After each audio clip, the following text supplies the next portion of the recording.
Saludos, saludos. ¿Tengo audio? ¿Me escuchan bien? Excelente. Saludos a toda la República Mexicana. Ahora sí, transmitiendo desde el Caribe mexicano. Tranquilo, tranquilo, no hace tanto calor como es costumbre, aunque bueno, no sé qué tan bueno sea eso, ¿verdad? Ya que todos los visitantes están esperando el calor absorbente de la playa. Pero bueno, vamos a ver qué nos depara este 2023 en cuanto al clima, visitantes, huracanes, tráfico. Bueno, pues ya vimos que hay un poquito o un demasiado, pero no se me desesperen, es cuestión de tiempo, ¿verdad? Con la obra. Sí, nosotros los que vivimos aquí, pues a gusto, iniciando el año con proyecciones interesantes porque, bueno, pues ya básicamente este destino turístico ya repuso los números que tuvimos en el 2020, entonces ahorita como si nada básicamente. Pero bueno, aquí andamos. Su programa Enlazando las Profesiones, hace 15 días estuvimos por ahí conversando con respecto a algo que se denomina PAP, que tiene que ver con los primeros auxilios psicológicos en el trabajo. Y a partir de esa charla, bueno, se derivaron algunos cuestionamientos bien interesantes con respecto a ciertos padecimientos. Y bueno, uno de ellos tiene que ver con el tema del día de hoy, que es la depresión. Si bien es cierto, anteriormente su servidora ya había tocado algunos puntos con respecto al estrés, con respecto al burnout y con respecto, obviamente, a todo lo que implica el cuidado de la salud mental y la salud emocional en diferentes esquemas. Bueno, pues ahorita vamos a charlar un poquito acerca de la depresión, que si vieron esta semana en el Twitter, pues pudieron observar que muchos hablaban de ese tema. ¿Por qué? Bueno, pues desafortunadamente por los números, los indicadores que ahorita tenemos con respecto al seguimiento de esta enfermedad. Entonces, bueno, vamos a ver rápidamente qué es, ¿no? Cómo se trata, pero sobre todo cómo lo podemos identificar en el trabajo. Es muy cierto que si nosotros presentamos una cuestión depresiva, ya como tal, diagnosticada, pues obviamente implican todos los esquemas de la vida del individuo. Es decir, la casa, las relaciones obviamente sociales, el espacio laboral, todos los espacios van implícitos con una afectación por esta depresión. Pero, bueno, aquí vamos a conversar un poquito específicamente del trabajo. Aquí sí quiero puntualizar algo bien interesante. Fíjense que, curiosamente, para nosotros, o digamos el grueso poblacional, no se considera uno de los elementos urgentes a trabajar, una enfermedad urgente a trabajar, ni siquiera para el diagnóstico, menos para el tratamiento. De ahí que muchas de las entidades, muchas empresas, incluso el mismo sector salud, está carente de protocolos que permitan un abordaje real médico acerca de este padecimiento.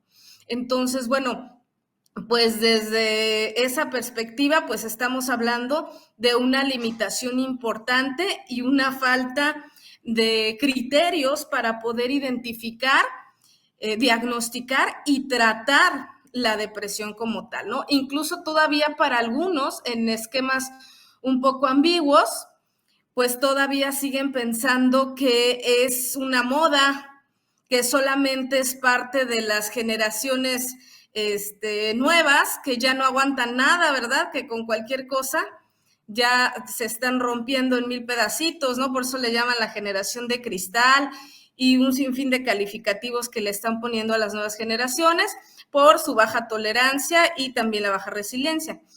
Pero bueno, no es algo nuevo, ¿no? La depresión ha existido desde hace mucho tiempo, nada más que sí, la característica de hoy es que no con los números que ahora se están presentando y que el sector salud está detectando.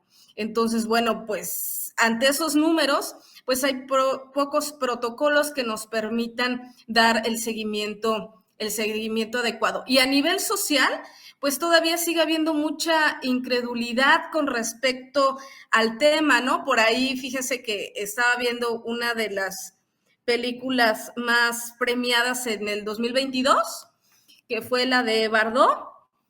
No sé si alguien la vio. Hay un diálogo por ahí donde el actor, uno de los actores dice, no, pues es que la depresión es para la gente rica, ¿no? La gente pobre o la gente del día a día no puede deprimirse. Y bueno, ahí obviamente es un film que tiene ese sesgo, ¿no? Ese sesgo glacial y no tiene nada que ver con el aspecto de clase.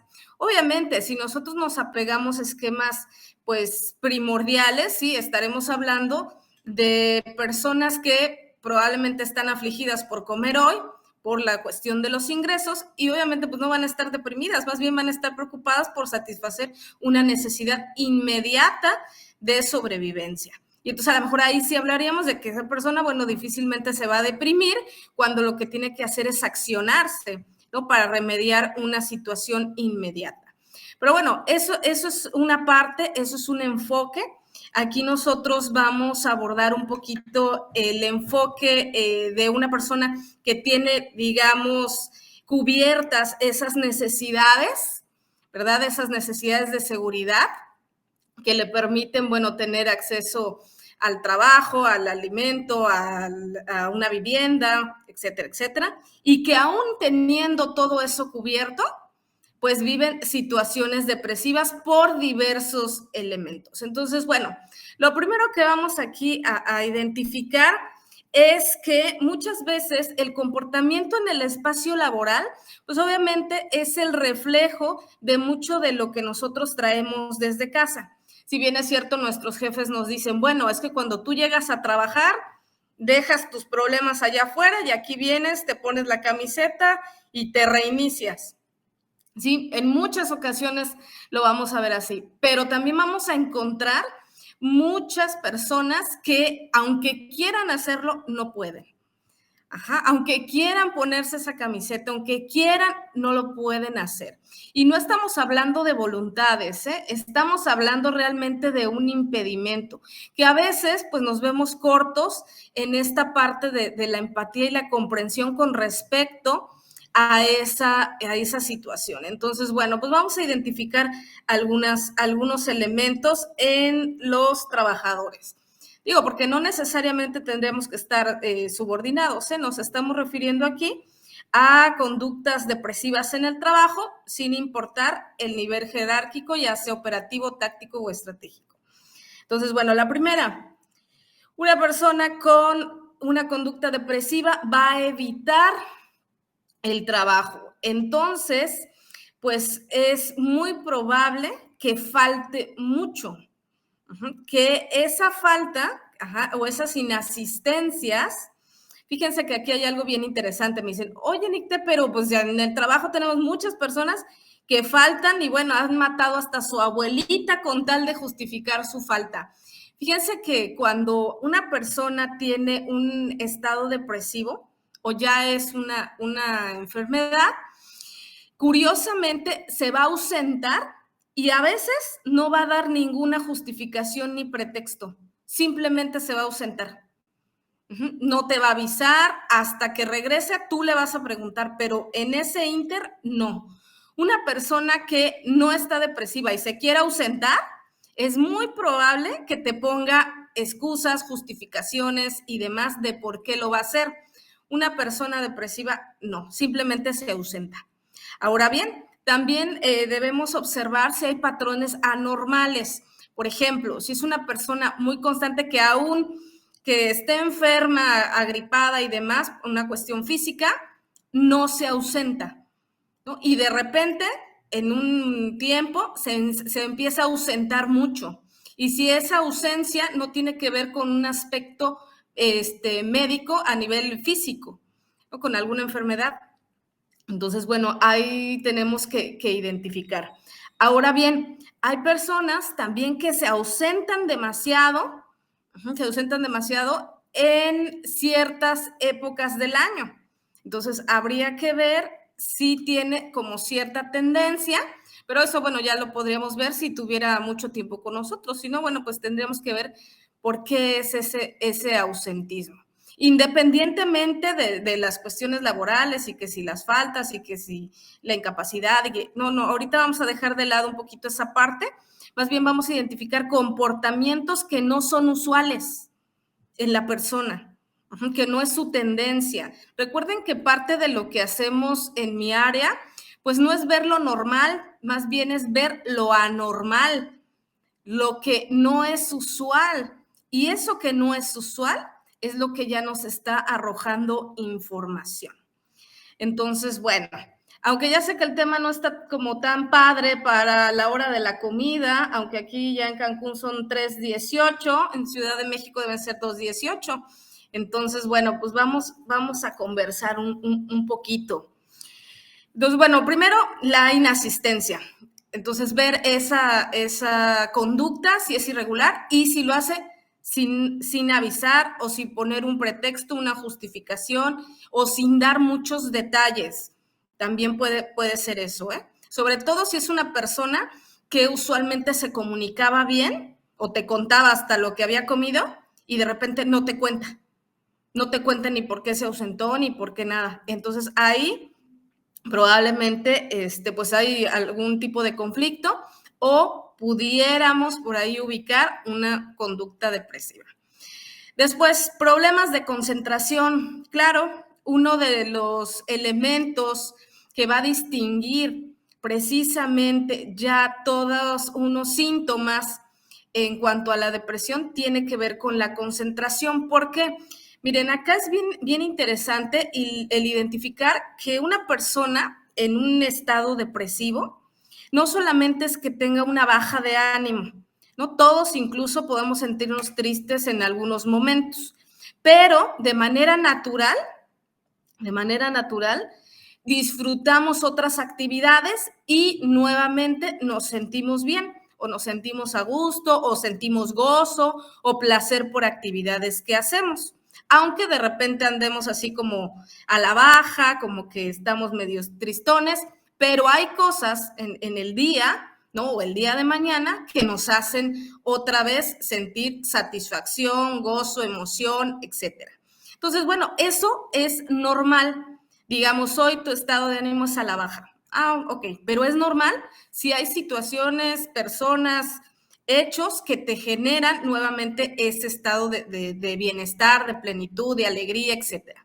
Pero cuando hablamos de una cuestión depresiva, cuando a pesar de tener esas situaciones que usualmente nos generaban placer, ahora no nos generan nada. Nada, es como si todo lo he escuchado en varias personas, como si todo se volviera gris, como si pasaran cosas que usualmente disfrutábamos y no disfrutamos. Y entonces la cotidianidad se vuelve solo eso, cotidianidad, porque ya no hay motivación, ya no hay muchas veces razones, emoción para hacer las cosas y entonces nuestra mente empieza a bombardearnos con preguntas. Entonces, todo nuestro discurso, ¿verdad?